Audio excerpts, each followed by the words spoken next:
Welcome back to another PCT Short. I'm Jonah Johnson.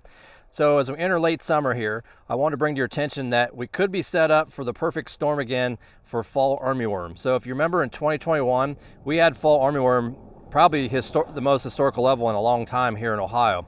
If you remember back to that summer, it was very warm, very late, which incurred multiple generations of these moths to occur and lay eggs and have that extended feeding pressure. So right now, if you follow the high state information in the moth trapping networks, they're seeing an uptick in these females and males moving around our area.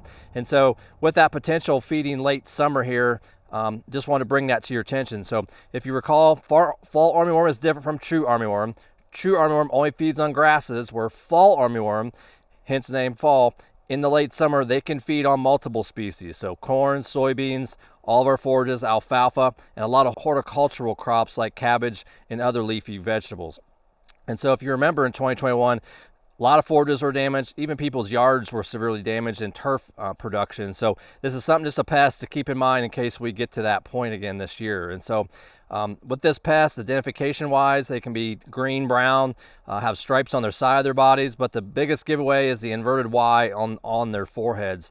These pests will feed during the day and evening, where true armyworm will only feed at night.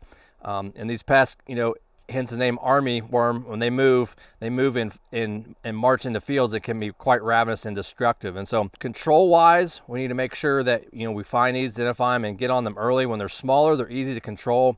You might see some fuzz on corn leaves or soybean leaves, for example. Underneath those is usually where their egg masses are. It's not uncommon to find them on like a wood fence post at the edge of a field. That fuzz, that's a good indicator that they're in the area.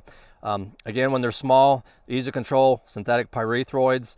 But as they get larger, more ravenous, they're harder to control. And an ingredient like chlorantraniliprole, if you have that in your insecticide mix, does an excellent job at suppressing this insect from its damage. So for more, follow us on PCTnutrients.com. I'm Jonah Johnson. Thanks for watching.